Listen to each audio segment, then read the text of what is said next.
안내 말씀드립니다.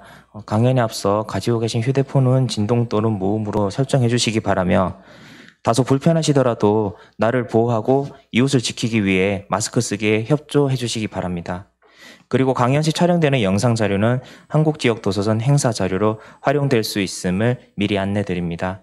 또한 지진, 화재 등 비상상황 발생 시 침착하게 직원의 안내에 따라 도서관 외부로 대피해 주시면 감사하겠습니다.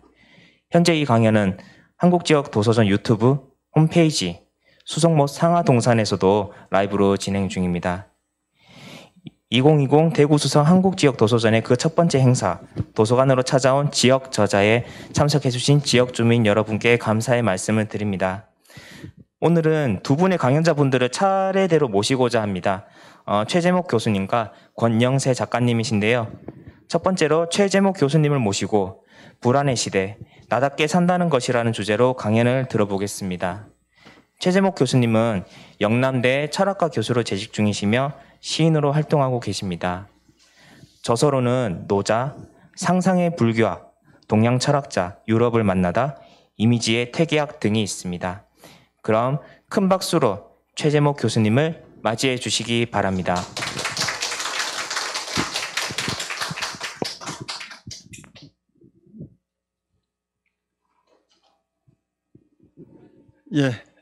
만나 뵙게 돼서 반갑습니다. 이 마스크를 쓰고 하라 그래서 저는 얼굴을 좀 보여드리고 싶은데 잠깐만 보여드리고 다시 쓰겠습니다. 얼굴은 보셨죠? 그래, 요 얼굴 감각으로 계속 들으시면 되겠습니다. 이 참 어색합니다. 잠깐만요.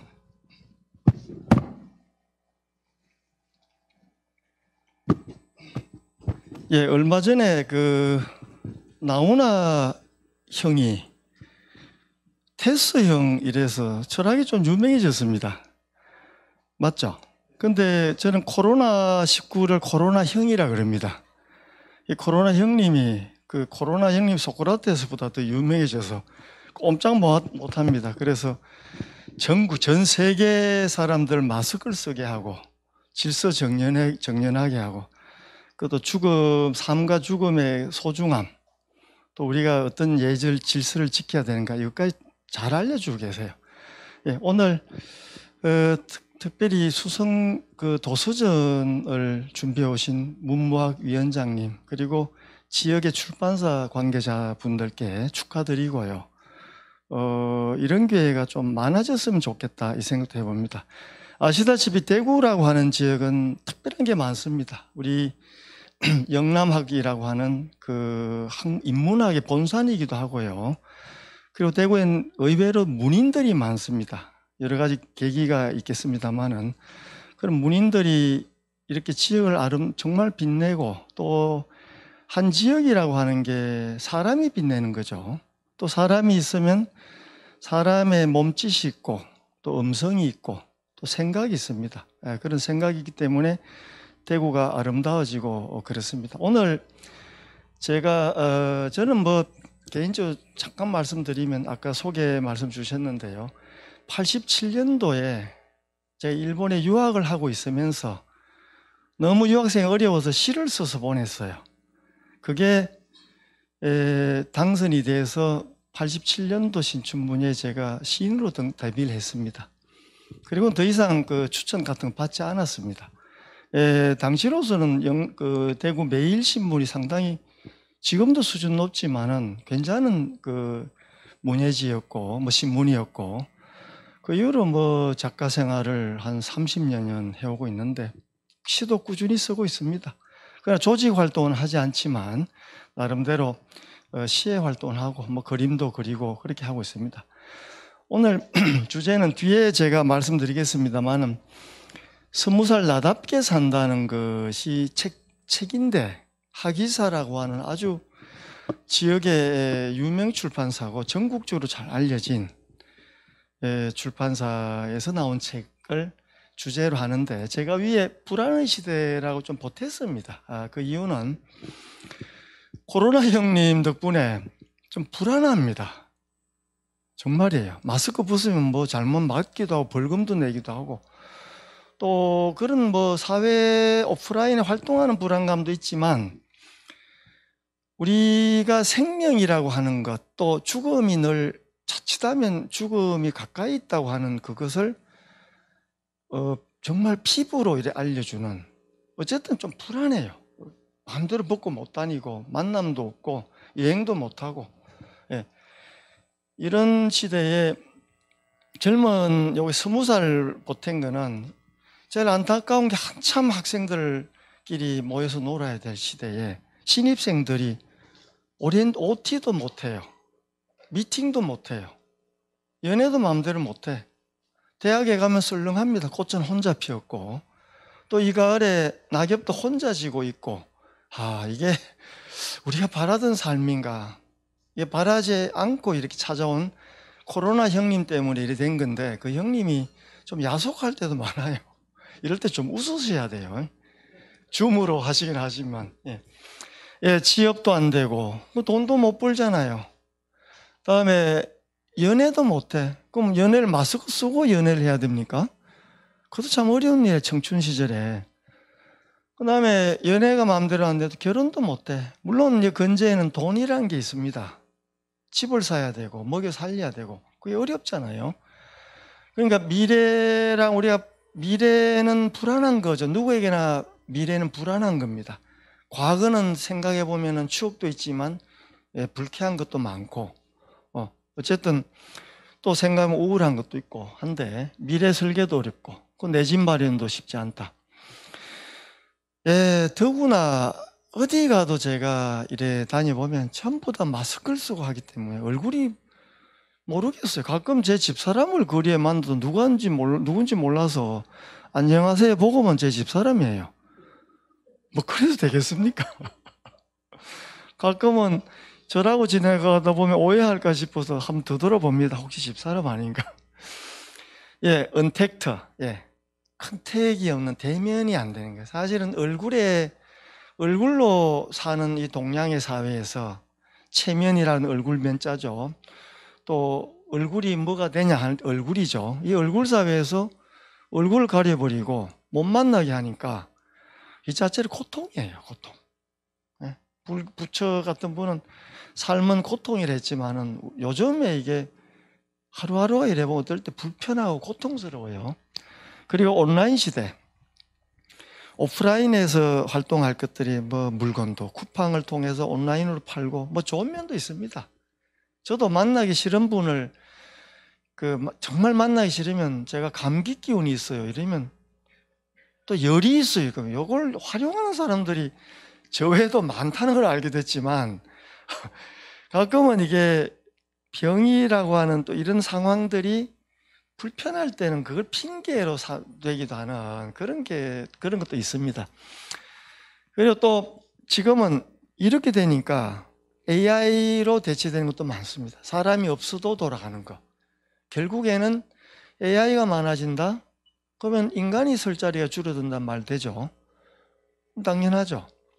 책도 나중에 AI가 읽어주고, 또 뭐 아내도 AI가 대체해주고, 남편도 AI가 대체하고, 교수도 AI가 대체하고, 공무원도 AI가 대체되고, 물건 파는 점원도 AI가 대체되고, 뭐 그런 시대가 이미 왔습니다. 어쩔 수 없이 집에 강아지도 AI가 대체되고, 뭐 청소도 혼자 하고, 또 불도 혼자 켜주고, 운전도 대신 해주고, 그런 시대로 살고 있습니다. 그러나 남는 문제는 결국 우리는 인간이라고 하는 진실, 시도 쓰고 예술도 하고 가끔 발도 디디기도 하고, 또 어떤 데 별이 총총 밝은 날에 뭐 밭둔덕 길을 잘못 뛰어서 넘어지기도 하고, 또 울어보기도 하고, 또 사랑의 슬픔도 안고 기쁨도 안고, 그게 인간이잖아요. 생로병사가 있고. 인간이기 때문에 불안한 시대다.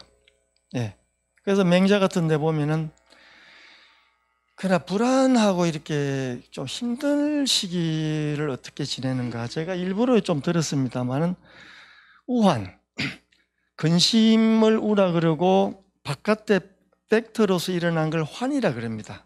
내면의 심리로 인한 우라 그러고 실제로 사건화된 걸 환이라 그래요.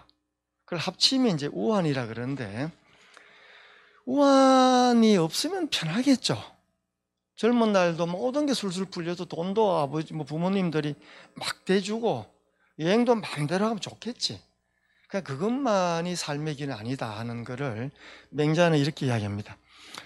우환에서 살아나고 안락에서 사의 안락, 안락에서 죽어간다. 너무 포실하고 편하면 그게 죽음의 길이라는 것도 됩니다. 어떻게 보면 그렇게 생각하면 지금의 시기야말로 정말 뜻이 있고 꿈이 있고 용기 있는 자들은 기회가 온 시대이기도 하고 새로운 어떤 신대륙으로 나갈 수 있는 그렇잖아요. 우리가 파도가 출렁일 때 불안하고 배가 작은 사람은 바다에 못 나가지만 그럴 때 다른 배가 없을 때 멀리 갈 수 있는 좋은 배를 가진 사람 멀리도 갈 수 있고 얼마나 좋겠습니까? 기회에 용기가 있는 자는 좋은 계기이기도 하다. 예. 예, 이 말씀을 오늘 일관된 어떤 논지에 부합되는 말을 살짝 들어봤습니다. 예. 그리고 뒤에 이제 책 속에 나오서 책은 나중에 좀 설명하고요. 우선 이 책의 의미를 제가 좀 이래 잔잔하게 깔아드리는 겁니다. 예. 역대의 위대한 자들은, 사람들은, 또 종교인들은 삶은 상처로 보거나 또 죄로 보거나 또 힘들다고 하는 그렇게 규정을 하고 시작합니다. 물론 그게 환희로 보는 수도 있습니다. 어쨌든 간에 환희를 가진 사람은 잃어버릴 걱정이 또 있잖아요. 그 잃어버리려고 하는 그 손에 움켜잡고 안 놓치려 하는 것도 고통이죠. 그리고 인도의 고대의 책들 보면은 삶은 상처다. 상처. 그리고 우리 감각기관 눈구멍, 콧구멍, 귓구멍 뚫려 있는 요 감각기관들이 다 상처의 구멍들이다. 평생을 요 상처를 다스리면서 토닥토닥하면서 또 어루만져 주면서 다독여 주면서 가는 게 인생 아니냐. 우리의 수행이라는 것도 별거 아니다. 그 상처를 어떻게 다스리면서 가는 것인가, 그 점에 대한 이야기로 가득 차 있다. 또 그 점을 이야기하는 게 불교이기도 하고요. 종교의 이야기입니다. 예.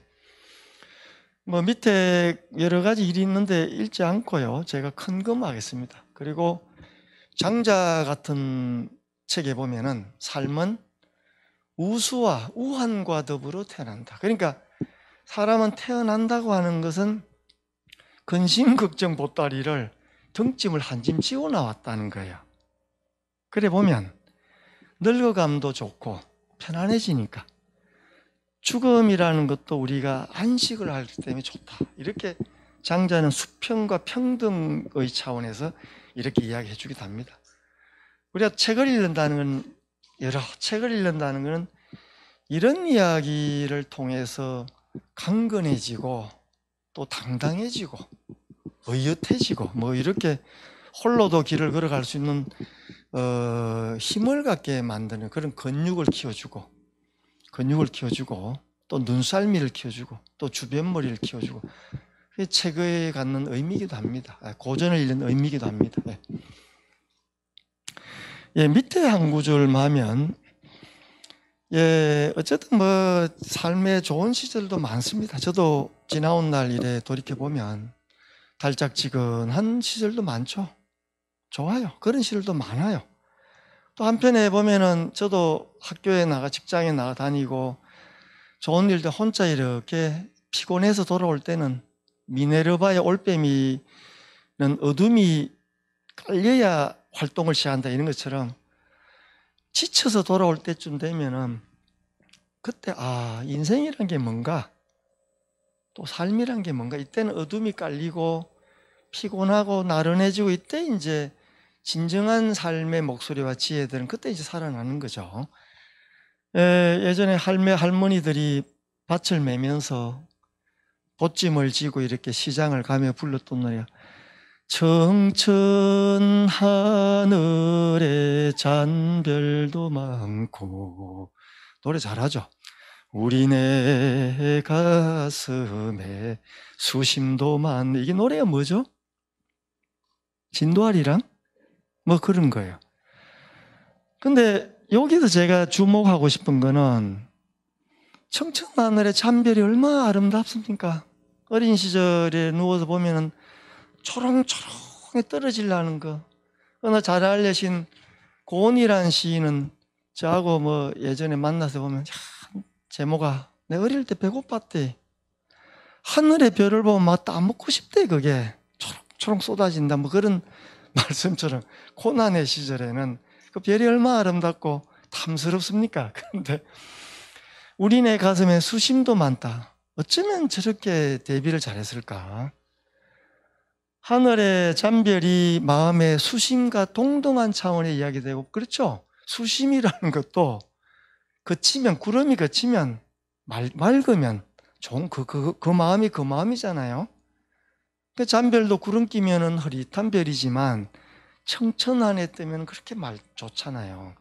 예, 같은 마음인데 이 양면이 있다고 하는 것. 예, 그래서 저 하늘에 떠 있는 별, 잔별이 잔고민 수심으로 보고 또 마음의 수심, 요 별로 이렇게 등치시켜 보지만 생각해 보면 그 마음의 수심들이 하늘에 초롱좀 빛나는 별이구나. 저게 지혜 아닐까요? 그때 책도 못 읽고 왔던 우리 앞선 세대들은 자연을 책으로 삼은 거예요. 자연이 텍스트였고 그 자기의 상황의 문맥을 텍스트와 이렇게 조응을 해보면서 스스로 해석을 하고 있었죠. 할머니들은 그런 건 몰라도 해석하기라고 하는 걸 이미 알고 계신 거예요, 아마. 멋진 분들이에요. 당당하게 살았고 자식 다 키웠고 그리고 어려워도 이웃과 어울려서 개 둘의 향락 품앗이 서로 도와주가면서 은택하고 뭐 하지만 우리가 가야 할 길도 아무리 기계가 편하고 뭐 좋고 하지만 사람들끼리 좀 부대끼면서 만나고 이야기도 하고 대화 소통도 있고 그러려면 또 책도 읽어야 되죠. 그걸 말해주는 고전의 힘도 있고 아름다운 문학이라든지 위대한 문학이라든지 책들은 다 인간에 대한 이야기입니다. 그리고 삶이란 무엇인가 그걸 알려주는 이야기고 또 함께 살아야 된다. 고독하더라도 또 고독을 어떻게 견뎌나갈까? 그것도 인간과 자연 이렇게 간다는 걸 알려주는 겁니다. 여기는 이게 옛날 버전이네요. 지남침을 제가 했는데 떨고 있는 지남침 바늘처럼 이라고 했는데요. 요거는 민영규 정인보 선생님 제자인 민영규 선생님이 어떤 책의 서문에 쓴 겁니다. 간단하게 이야기하면 누구나 이렇게 마음속에 나침반 같은 걸 가지고 있을 수 있다는 거예요. 근데 나침반이라는 거 보시면요. 계속 방향을 가리키기 위해서 그 여빈 바늘을 계속 떨고 있어요. 순간순간 우리가 뭔가 선택을 할 때도 우동 한 그릇 먹고 뭐 국수 한 그릇 먹고 뭐 돈가스를 먹고 오늘 뭐 먹을까? 그걸 고민할 때도 이게 고민을 하잖아. 마음속에 지남침이 있다고 생각하는 것처럼 우리 삶에는 삶에도 삶이 지남침과 같다. 근데 요 지남침이 바늘이 뜨는 게 지남침인데 만약에 떨기를 멈춰버리면은 그건 죽은 거죠. 필요가 없는 거죠. 그 삶도 이 번뇌와 고뇌, 불안이라고 하는 지남침이 그래 떨고 있을 때 그게 살아있는 현장이라고 하는 것. 중요한 이야기죠. 우리도 몸도 불을 만지면 뜨거.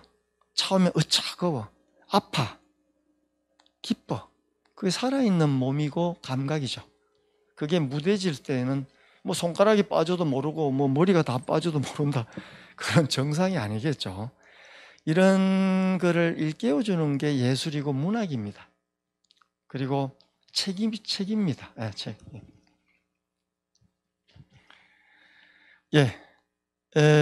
그래서 제가 요 내용에서 좀 힘주어 말씀드리고 싶은 거는 요 밑에 중간에 보시면은 해가라고 이제 불안의 시대를 살았던 사람들이 있습니다. 성 어거스틴 같은 사람은 밀라노에 가서 지난날에 참회를 하면서 무화과 나무 밑에서 펑펑 울죠. 눈물을 주룩. 이분도 되게 불안이라고 하는 그를 이제 키워드로 쓴다면은, 예, 성 어거스틴도 불안했던 인물이다. 예. 그리고 또 키에르케고로 불안이라는 개념, 이런 또 책이 있습니다. 그분은 늘 불안하게 살았어요. 아버지한테 물려받은 불안 때문에. 그리고 우리나라에 보면 기형도 시인 보면은, 예, 기형도 시인 뭐 잘 있거라, 열망, 더 이상 내 열망이 아닌 것들 잘 있거라, 그런 시가 있죠. 젊은 날에 29이 죽었습니까? 예, 그것도 불안을 표시하는 시인인데, 동양에 보면 해가 같은 분, 이 사람은 하도 불안해서 삶에 달마를 찾아가죠. 그러니까 뭐가 그래 불안하냐? 하여튼 그럼 불안을 한번 내놔봐라. 찾아도 없는데요. 뭐 경상도 말은 없는디요? 예, 그 경상도 말 아닌가? 그러니까 없나? 그러면 됐다, 고쳐놨다, 이미 가봐라. 보이지 않죠. 예, 보이지 않습니다. 예, 어차피 불안이란 실체도 없으면서 안개처럼 사람을 가두면서 또 안개라는 건 좀 가려주길 원하는 거지. 은폐를 원할 때. 또 안개 그치면 또 불안해지죠. 근데 안개처럼 불안이라고 하는 것은 따라다니는 건데, 그럴 바에는 카르페 디엠, 현재를 즐기자. 그렇죠? 현재를 즐기자. 그래서 불교의 진언 같은 데 보면 염념보리심하면 처처 안락국 이렇게도 하죠. 순간순간에 맑고 밝고 좋은 생각을 내면은 발 딛는 곳마다 천국, 극락이 발 딛는 곳마다 자욱자욱 천당 극락이 그 자리에 도래한다. 뭐 그런 말인데 참 좋은 말입니다. 예. 어차피 삶의 불안이라면 당당히 가로질러 가고, 그리고 눈 떼지 말고 바라보면서 절대로 회피하고 돌리지 말고 정면으로 맞짱 뜨면서 눈알 바로 쳐다보면서 그래 살아야 되지 않겠나. 그래서 제가 20살 나답게 산다는 것을 편집한 거는 여러 저자들이 많습니다. 뒤에 보시면 이게 우리 박홍규 여러분들이 엮은 책인데, 일관된 논지는 괜찮다. 젊은 날도 괜찮고, 그리고 살만하다. 예? 누구나 젊은 날에는 젊음을 모르고 젊음이 떠나고 난 뒤에 젊음을 알게 되지만, 그때는 그것이 소중한지는 모르죠. 그러나 조금만 더 우리가 높은 차원에 보면은, 또 높은 차원이라는 건 딴 게 아니죠. 자기가 거기에 도달 못했을 땐 선배의 조언도 필요하고, 또 책을 통해 알기도 하고, 견문을 넓히면서 알기도 하고, 그러면 살만한 것이다. 근데 살만한 게 아니고, 예, 나답게 살다. 요 답게란 말, 요게 참 덥게가 아니고 답게란 말, 요 참 어려운 말이에요. 그럼 뭐가 나답냐? 그거는 참 어려운 대답이기도 하고 또 질문이기도 하고 대답이 답니다. 나답다는 건 자신밖에 모를 수 있고, 또 자기가 가진 장점이라든지 개성이라든지 또 자기만이 갖고 있는 것을 잘 표출하고 사는 거겠죠. 그 뒤에 다시 한번 말씀드리기로 하고요. 예, 이 책은 요 학위사에 나온 건데요. 기억하십시오. 이름은 제가 지어드린 이름입니다. 그러니까 아무도 감동을 안 하시네. 감동을 좀 하셔야 되는데. 이 사장님이 젊은 시절에, 지금도 젊습니다만 저를 보고 한 30년 전일 거예요. 교수님, 출판사를 차리는데 이름을 좀 지어주면 안 될까요? 제가 그래, 사람이 생각도 하고 배우기도 해야 되잖아. 배우고 그리고 생각. 요거 회사 사자가 아닙니다. 한글로 쓰니까 하기사 이래 보이지만 제가 생각해도 너무 잘 지었어요. 그죠? 근데 지었다고 뭐 돈을 받고 이런 적은 없습니다. 예, 사장님이 들으시면 좀 관심을 두셔야 돼요. 예. 예, 좋습니다. 20살 청춘이 걸어갈 길의 지도. 지도가 필요합니다. 나침반처럼. 그리고 책으로 읽는 인문학, 뭐 인문 사람 하지만 책으로 사람들을 만나고 선배도 만나보고 그런다는 이야기입니다. 예. 예. 그리고 책이라고 하는 것은 우리가 밥처럼 맛도 있어야 되고, 책을 고를 때는 맛도 있어야 돼요. 씹는 맛이 있어야 되잖아. 또 맛이 있어야지 또 뭘 그 재미를 알 수 있겠지만 밥으로 따진 맛은 책으로 흥미죠. 흥미가 있어야 되는데 가끔 흥미가 없을 때 있습니다. 밥을 맛있어서 먹을 때도 있지만 맞죠?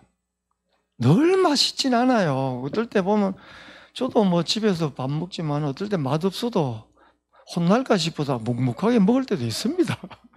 또 그래 먹어줘야 만드는 사람도 그렇죠. 책은 그렇습니다. 쉬운 책도 있고 알쏭달쏭한 책도 있고 어려운 책도 있어요. 근데 그런 오징어 씹듯이 잘근잘근 씹다 보면요 진짜 맛이 나는 게 있습니다. 채건담이라고 하는 책은요 풀뿌리 같은 거를 잘근잘근 씹으면서 그 뿌리의 맛을 아는 사람은 인생을 당당하게 가로질러 갈 수 있고 살아갈 수 있다. 그렇죠? 맛없는 거를 책 한 권 쥐고 어렵지만은 또 시 한 편이 어렵지만은 잘근 씹어보면서 힘을 내는 거. 누군가가 자살을 하려고 마음을 먹고 마지막으로 책을 한 권 읽자 해서 어느 서점에 시집을 꺼냈는데 그 19절이 너무 좋아서 살게 됐다. 뭐 그런 분도 있습니다. 또 어떤 분은 사업을 완전히 실패해서 죽으려고 하고 했는데 친구가 장자책 한번 읽어봐라. 그거를 읽고 이렇게 힘을 얻고 다시 사는 사람도 있고 뭐 그런 경우가 많이 있습니다. 예. 예. 그래서 요 뒤에 이제 마무리를 하겠습니다. 불안의 시대에 나답게 산다는 게 두 가지를 우리 생각할 수 있습니다. 애당초 나는 낸데 나는 이런 사람이야. 그 자신의 사용 설명서, 자신의 컨텐츠, 내가 나답다는 내용을 완전히 아는 사람도 태어나자마자 있을 수 있습니다. 부처님은 태어나자마자 뭐라 그랬습니까? 7박절 딱 걷고 천상천하 유아 독존 이랬죠. 그게 말이 됩니까? 노루도 태어나면 좀 이따 비틀거리다 일어나는데 딱 태어나자마자 천상천하 유아 독존 뭐 그런 분도 있다고 하는 거는 뭐 상상할 수 있겠지만 보통 사람 그렇지 않죠. 나가 나답다는 거는 처음부터 잘 모릅니다. 저도 인생을 이렇게 수십 년 살다 보니까 그때는 맞다고 생각한 것도 지금 틀린 게 많고 그때는 또 틀렸다고 생각한 게 가만히 생각해 보면 맞아요. 그때 이 길을 가야 되는데. 그러니까 누구나 인간은 최선이 아니고 차선으로 살면서 늘 이렇게 회상을 해보고 반성하고 성찰이라고 하는 그 부분에서 떨리죠. 지남침처럼 떨립니다. 그 부분이 자기의 진정한 몫인데 그 나답다는 것도 평생을 통해서 이렇게 합니다. 우리 어른들 이래 보면 평생 자식들 뭐 빨래 해주고 밥 해주고 그래 살다 보니까 어머니답다는 게 뭘까? 대답하지 못해요. 너희들이 나다운 거 아니야? 이래 볼 수 있는데 그분들은 타자가 나답다 생각하지만 진짜 나답다고 하는 건 어려운 이야기예요. 어려운 이야기. 한 예로 우리가 누굴 포옹을 이래 하지만 묻습니다. 애들 보고 포옹할 때 너 좋아하러 가냐, 남을 좋게 하려고 포옹하냐. 가만히 생각하면 어렵습니다. 사람은 자기가 자기를 안아본 경험이 없어요. 한번 안아보십시오. 안 안깁니다. 등까지. 남의 등까지 안아주면서 뒤까지 안아보면서 결과적으로는 자기를 알게 되는 거예요. 그 타자의 의미는 자기를 투영해서 다시 자기를 확인하는 거울 같은 존재다. 이게 뭐 락강이라든지 현대 철학자 하는 이야기, 그런 이야기입니다. 그런 이야기인데, 예, 나답게 산다는 것, 이것을 위해서 경험담이 필요하고 조언이 필요합니다. 그게 삶의 내비게이션. 물론 내비가 없이도 갈 수가 있어요. 되는 대로 그냥 뭐 엎어지고 뭐 두드려 맞아가면 갈 수도 있지만, 그래도 비교적 합리적으로 갈기 위해서는 내비게이션이 필요한데, 그게 첫째, 스승이 있어야 되겠죠. 스승. 그 스승을 못 만난 사람도 학교도 가보지 뭐. 또 선생은 많이 만나지만, 그분은 내 삶에서 정말 다 엎어져서 무릎 꿇고 눈물을 줄줄 흘리면서 선생님, 그런 분이 있습니까, 세상에? 학점만 주고 뭐 그런 사람이 대부분이지. 이 사람이 내비게이션이 될 때가 있습니다. 스승 같은 거. 그다음에 친구. 버두자스. 그래서 서성사 버두에서 사우, 이렇게 옛날에는 문방사우에서 그렇게 표현할 때 있습니다. 그리고 누구보다도 말씀이 없으면서 모습도 계속 변하지만 우리의 그 지침이 되는 게 자연이죠. 자연. 그 사람과 자연을 필사한 것, 그걸 그대로 지성을 통해서 모사해 놓은 것이 있다고 치면 그게 책입니다. 그 세상이 거기 들어있고 삶이 들어있잖아요. 톨스토이라든지